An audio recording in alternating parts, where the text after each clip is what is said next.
Well, hey, we're going to actually do our last week in the book of Esther. We're almost at the end of our story, a story that reminds us that we, collectively and individually, have been put where we are in our jobs, our neighborhood, our school, our families, for such a time as this. In other words, you are the person God wants in the place where you're at. He doesn't want anybody else. He wants you. And so as we've gone through this entire series, we said that it's all about God's sovereignty, the fact that God is working, even when you don't see it. And we said, well, He's working. That means opportunities might exist where we don't think opportunities exist. And what we saw was that just because God is sovereign doesn't mean there isn't going to be problems. Doesn't mean there's not going to be trouble. But that in the midst of all that trouble that we face, there's actually a good plan that God is engaging in. And so He invites us to do that, to step into those purposes, and that requires some faith-filled risk. And what we saw last week is that the reason we can do that is because God is in charge. And so we can step in and take those risks.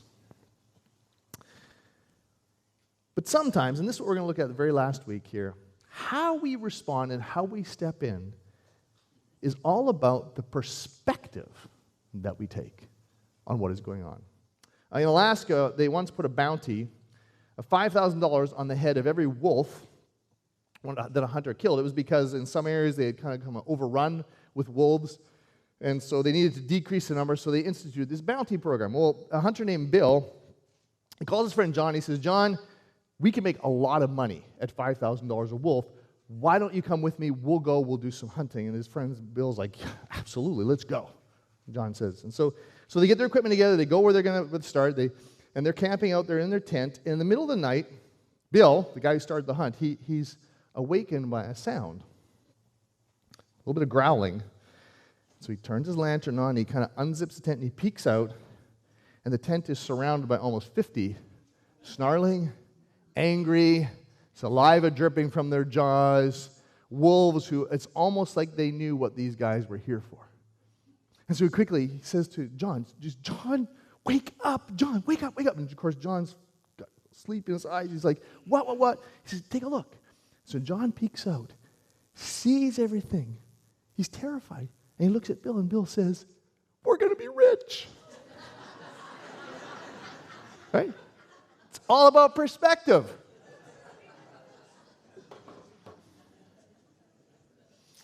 Sometimes we can be surrounded by circumstances that don't look good. They don't appear to be in our favor. Things like they're going to devour us, but in the end, it's actually not what we see.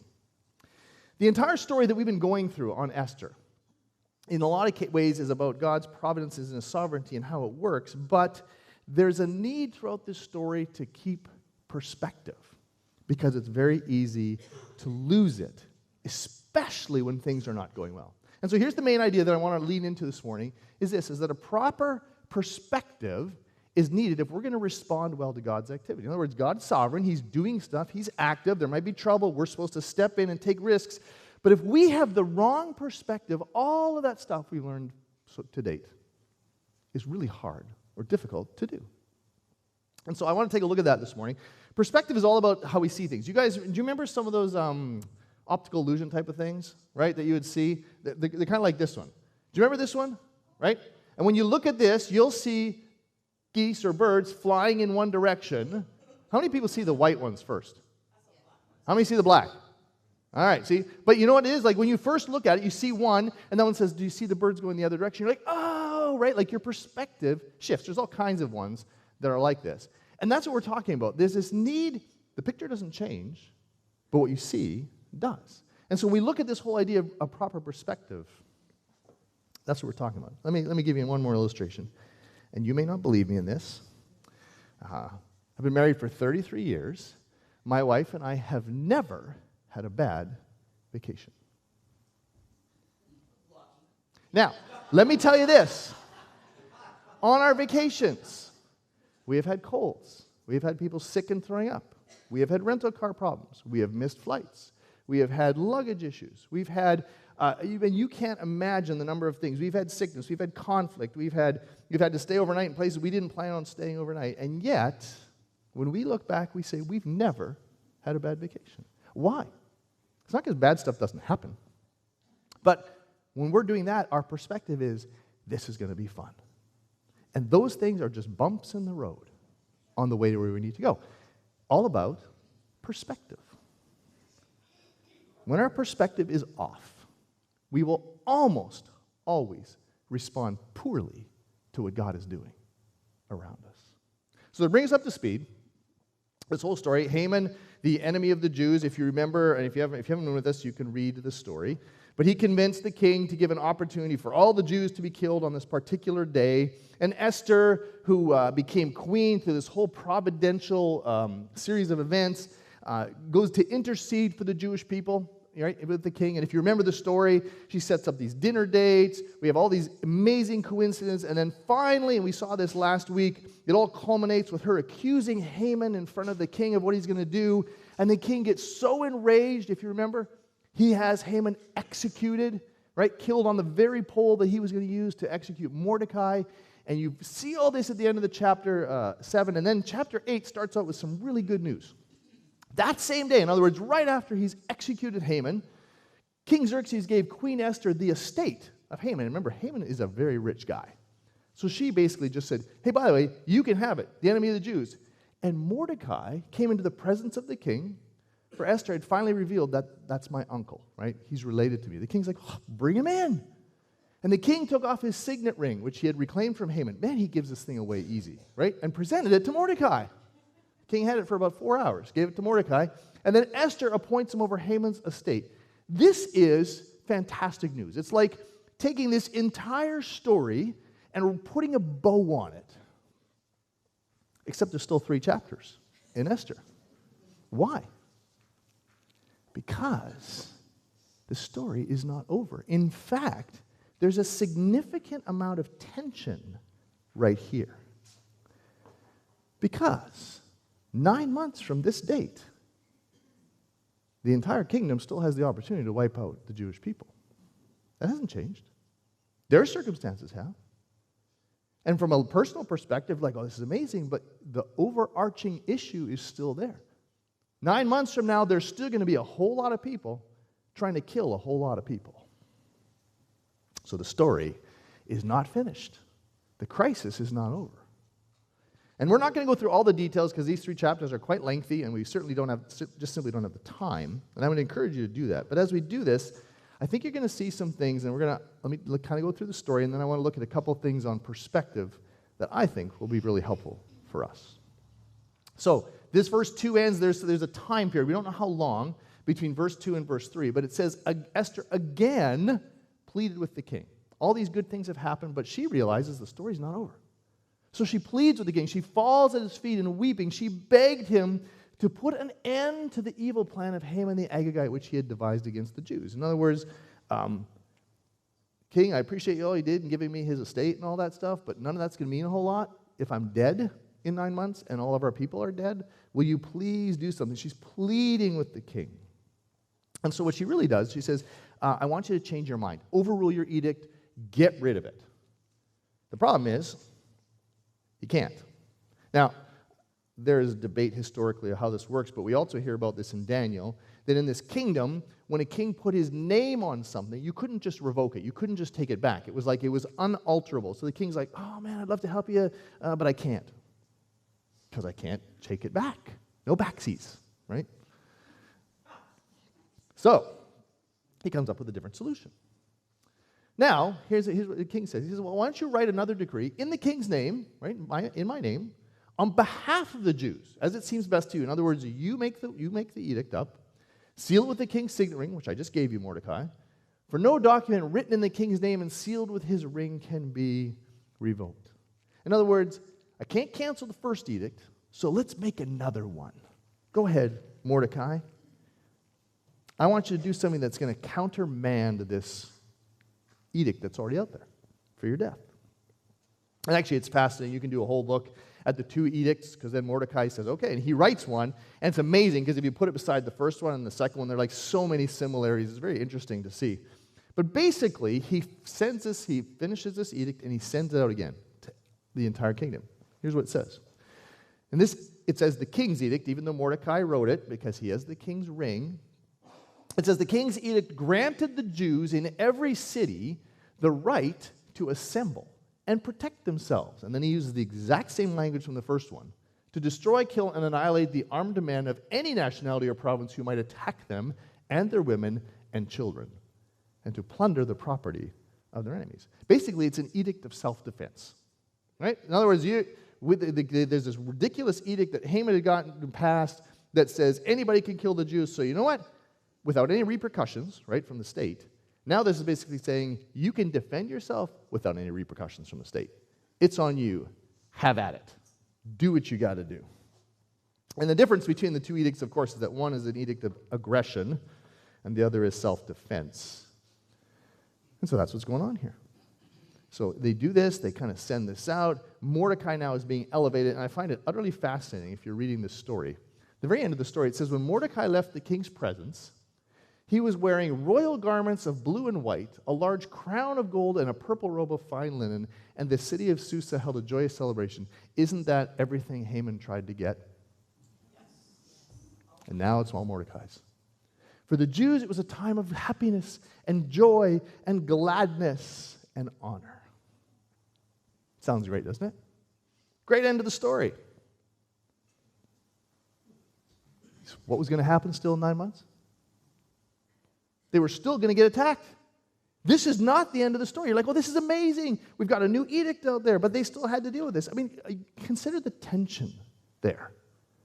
Because there was a lot of questions. Okay, great, I can defend myself. What if they have more weapons than I do? What if they have more people than we do? What if they're better at it than we are? What if, there's no surety here. Just because you can defend yourself doesn't mean it's all going to turn out right. There's still a whole lot of tension. The perspective goes from gladness and wonder to, now I got to be nervous for the next 6 or 7 months, waiting for that day when who knows what's going to happen. It's still all up in the air. We will defend ourselves, but you know what? We could still die. Well, between the 8th and the 9th chapter, there's about a 9-month gap because the 9th chapter starts out with this. On the 13th day of the 12th month of the month of Adar, the edict commanded by the king was to be carried out. In other words, this is the day. It's what we've all been waiting for. It's what everybody's been nervous about. It is now here. And on this day, the enemies of the Jews had hoped to overpower them. But now the tables were turned and the Jews got the upper hand over those who hated them. And if you read this, it's a very lengthy account, actually, if you read through this chapter about what happened, and there's some really interesting things. But what you read as you read through this entire story is, again, how the providence of God kind of worked its way in. Because what we read is there's this unnamed kind of dread that fell on people when it came to the Jews. People began to be afraid of the Jews long before this day ever happened. In fact, we read that people converted to Judaism because they wanted to make sure they didn't have a bullseye on their back when it came to this day. So there's this dread coming on them. There's this disproportionate reaction. And when the day came, the Jews banded themselves together. And those who attacked them were themselves defeated. There was conflict. It was still there. There was still fighting. There were still people who wanted, either for personal gain or revenge or whatever it was, they still wanted to attack the Jews, and they did. And it failed miserably. Thousands of citizens are killed throughout the kingdom, hundreds in the capital of Susa alone, along with all the sons of Haman. Because I can guarantee you the sons of Haman said, our dad is dead. It's his fault. We're going to get our peace on that day. It didn't work. It's interesting that multiple times in the account we're told, though, that even though the Jews won, they did not take any of the plunder. Because remember, they were allowed, if they killed them, to take their stuff. And they didn't take any. And it's significant because if you go all the way back to the very, very, very, very, very first story we told about Mordecai's ancestor Saul, and when God told him to kill the Amalekites, and remember he didn't listen, what was the thing he did that he wasn't supposed to? He took plunder, and he wasn't supposed to. And so in this case, they said, we're going to defend ourselves, but we are not going to profit from this, even though that was the intent of their enemies. They defended themselves. That was the extent of it. And when it was over, and you can read this all the way through chapter 9, there's this major feast. They celebrated their deliverance. Mordecai, who is in a position of power, as we're going to see, he institutes this celebration. He sends it out to the entire kingdom. He says, oh man, we're going to celebrate this. We got to do this every year. And if you remember, it's a feast called Purim, which they still celebrate today, all based on this idea that Haman rolled the dice, or the pur, to determine when they were going to die, and then God turned the tables on them. And so they have this amazing end to the story, a marvelous, beautiful, soul-satisfying story where the bad guys lose and the good guys win. Well, we began the day talking about perspective, how we see and view the people and the circumstances that we're in when God's at work behind the scenes. But how do we, in the midst of all that goes on, and you can even see today how all over the place it was, how do we keep the right perspective so we can engage in this process? I think there's a couple things that come out of this. Now, let me go through them. Here's the first one. If we want to have a proper perspective that allows us to engage in God's activity when he's doing stuff when we don't understand it and we don't see it, well, how do we do that? Well, here's the first. Know that perseverance matters. There are so many times in this story where things look bad, and then they looked really good, and then they looked really bad, then they looked really good. I mean, if you were to graph it, it would look like that. That would be the story of Esther, right? If you were to put it on a graph, it's like, things are going bad. Oh my goodness. Then Esther becomes queen. Oh, that's great. But then Mordecai gets Haman ticked off, so now they're going to kill them all. But then they have this dinner, and Haman gets killed, and that's great. But the edict's still in place, so then it goes down. But then they have to defend themselves, and you can just see it's up, it's down, it's up, it's down.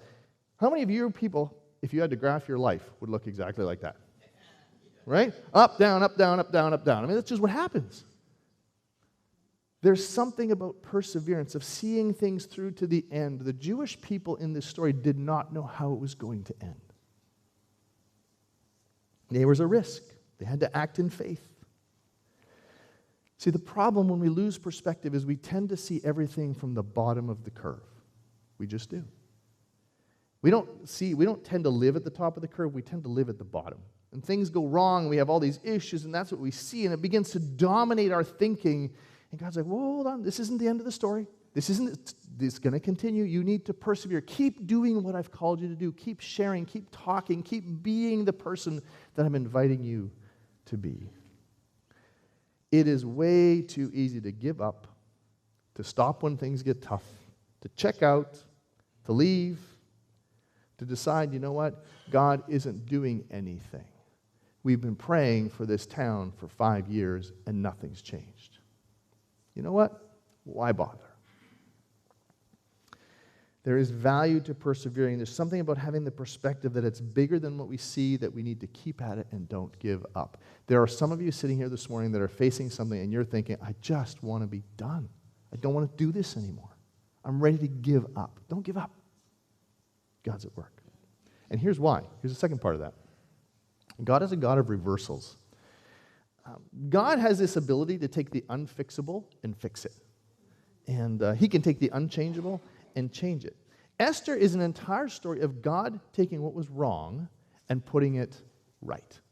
Right? He took what shouldn't have been and turned it into something that should. It's a story of him vindicating people in the face of an enemy. And we trace how Esther and Mordecai walk through this with a confidence that God will actually do what he said he would do. Again, it's very easy for us to have this perspective that it's never going to get better. The odds are stacked against us. It's likely going to end poorly. And I know because I've had lots of conversations with a lot of you about, you know what, I've been praying for that child of mine forever. It doesn't seem to change. You know what, I've been seeking this person over here. I wanted to see their life different, and it's never happening. But God's a God of reversals. It's what he does. When God is ready to move, he will reverse the irreversible, and it doesn't matter if it's political, legal, economic, personal, spiritual. He can. God isn't just a God who reverses things, but he loves to do it. It's amazing. Perspective, right? A perspective that understands that I got to stick with this. I got to persevere. I got to keep on going the direction that I'm going because I serve a God who actually delights in changing things and lining them up the way he does. But that brings us to the third part of this, and you see this throughout the story of Esther, is that God values humble submission in all things. And this is the hardest one to have the right perspective on, right here. Everything I say this morning, this is the one that we struggle with the most. Esther and Mordecai, they had to do this. They had to take these risks time and time again, right? They had to step out in faith. They had to try something new. They had to trust that God was doing something. It's like, oh, I don't know how this is going to work out. Do you remember the story, right? When Esther had to go to the king, and she's like, I could die. God, I'm not sure I want to do that. And she's like, no, I'm going to step into this. I'm going to do what God is inviting me to do. I'm going to take a risk. I'm going to submit myself to you. And this had to happen again and again. They had to trust God to get the king on their side. Then once they had the king on their side, she had to trust God to make a second request, right, to be able to send out another edict. Then once they send out the edict to defend themselves, they had to submit to say, okay, God, this is what we did, but now we're going to trust that you're going to take care of things while we defend ourselves. And you see it go on and on and on. The bottom line for the vast majority of people I've met, and I include myself in this, is we are not very humble people. We just aren't. It's actually one of the root things that God has against us, because, and a lot of you are like, I'm not proud. I'm a humble person. You know, I don't think I'm half as good as I really am. Right? I mean, we don't think that, but here's the thing. We retain the right to control things. We get to decide whether we listen or not. We get to decide whether what God says we're going to do. And we kind of take this place of, you know what? I listen to God better than you do. I'm more spiritual than you. I did more research than you. I got things more figured out than you do. I'm going to do what I'm going to do. Yeah, I'm going to listen, but in the end, the decision rests here. That perspective will get you into more trouble than you can possibly imagine. Because if Esther and Mordecai had taken that perspective here, this would not have turned out the way it turned out. There's something about saying, you know what? I know all that stuff, but I need to have this perspective of submission, of saying, God, you know best, and I will humble myself to that in what I do. Really, really hard to do. We are more like underdone Pop-Tarts. You like that? Oh, come on. Some of you like Pop-Tarts, right? You had those? Our kids, I think, had one every day for I don't know how many years, right? Kids love the Pop-Tarts. Now, they didn't like them toasted, but if you're a person who likes a Pop-Tart toasted, you ever stick a Pop-Tart in a toaster? And then it pops. And you go to grab it, and you're like, it's not really done yet. And you have to actually push it down again, let it toast a little longer before it finally gets to where it is. This is actually how we do life all the time. We think, God, I've learned. I'm ready to pop. I'm done. I've cooked. I mean, everything you wanted to teach me, I've learned. Everything you wanted to tell me, I've got. I'm ready to go. And God's like, whoa, whoa, whoa, whoa, whoa. I got to push the button again. You need to go back down because you're not there yet, right? So think about the perspective we have to have. If we have this perspective that, you know what, I've done it. I've done my little piece. I'm going to move in. I'm going to do the things I got to do because that's what I want to do. God will say, your perspective's off. I want you to submit to me. Be humble. Don't hold on to your rights, so hard. Just let it go.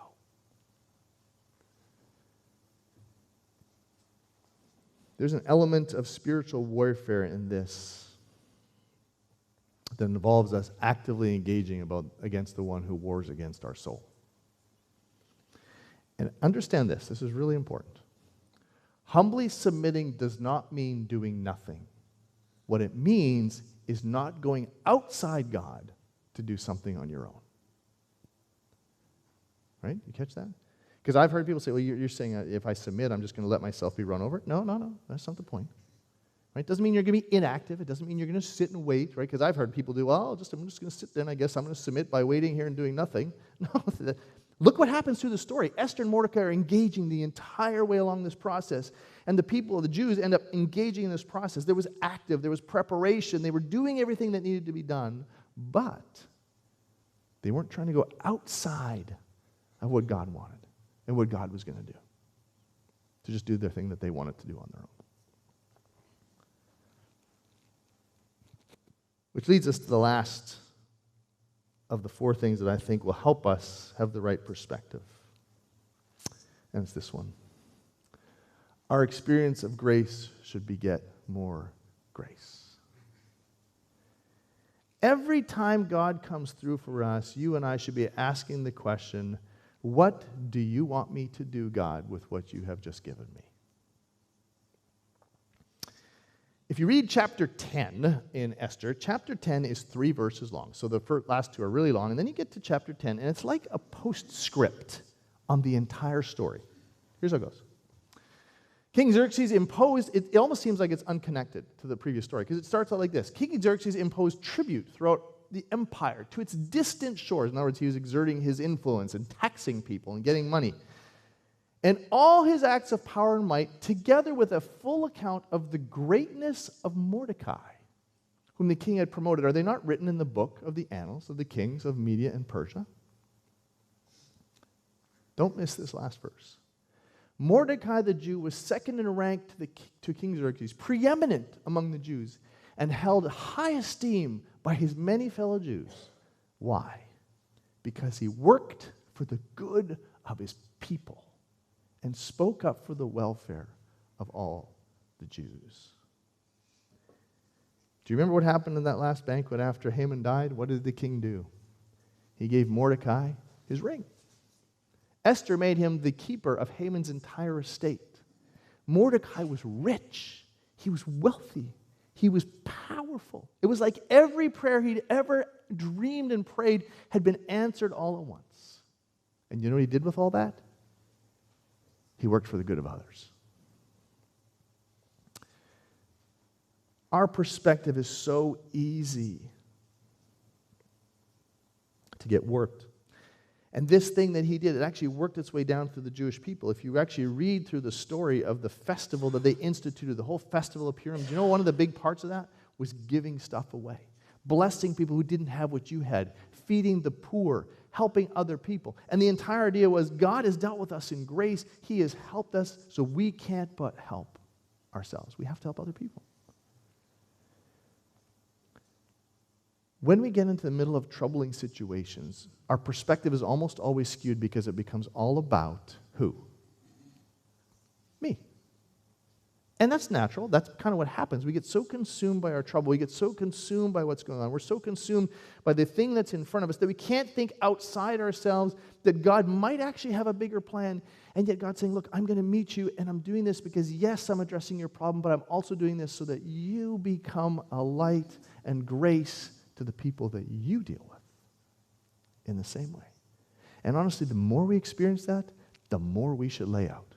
It should flow through us to other people. Our experience of the grace of God should give us the perspective to extend grace in a way that makes no sense to other people. A grace that's extravagant and amazing, that is happening even as we are still not at the end of our current problem.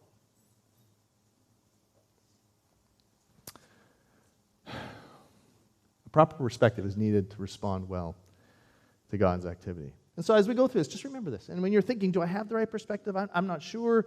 I have trouble engaging with this. Just remind yourself, perseverance matters. Stick with it. There's something about the long game here of continuing to lean in that's really important. And we do that because he's a God of reversals. It's actually something he delights in doing. He wants to turn the things around and turn the tables.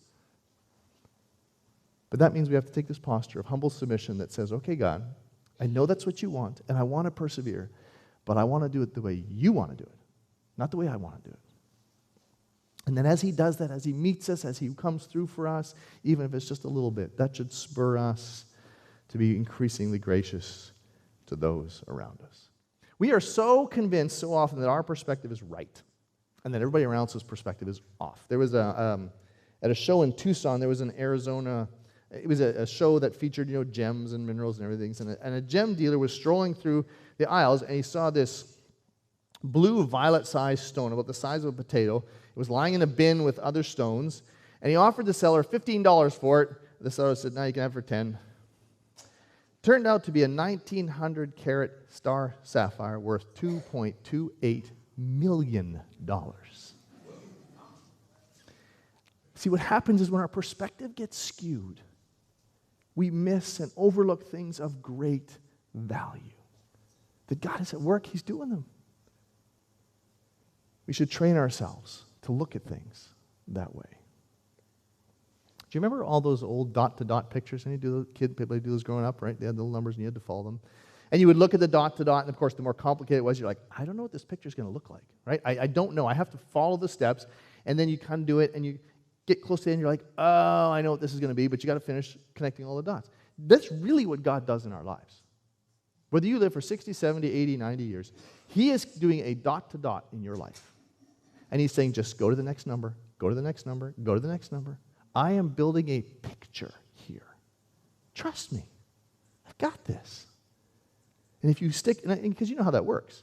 If you get bored halfway through and say, well, this is stupid, I'm going to draw my line a different direction, right? The picture never actually happens. It never turns out the way it was supposed to. God's like, no, if you just humble yourself, come on, stick with it. Stick with me to the end. We're going to draw a picture that's going to be amazing. Alan Gardner, I'm going to close with this, a missionary in the 1800s, experienced all kinds of physical difficulties and hardships throughout his service. In 1851, at the age of 57, he died of disease and starvation while serving on Pitcairn Island, the southern end of South America. And when they found his body, his diary lay nearby, and it had all kinds of things he'd written about hunger, thirst, wounds, loneliness, all the stuff that he faced as he ministered to these people. And one of the last entries in his little book showed he was struggling because the writing wasn't even all that good. It was a little shaky, and it said this: I am overwhelmed with a sense of the goodness of God. So as we close in prayer and then sing, I want to pray through 3 questions. And they're simply these. Because as we look at our circumstances, we want to have a perspective of being overwhelmed by the goodness of God. Well, how do we do that? I would ask these 3 questions. I would encourage you, if you want, take a picture of this, use it at home, but we're going to walk through this morning.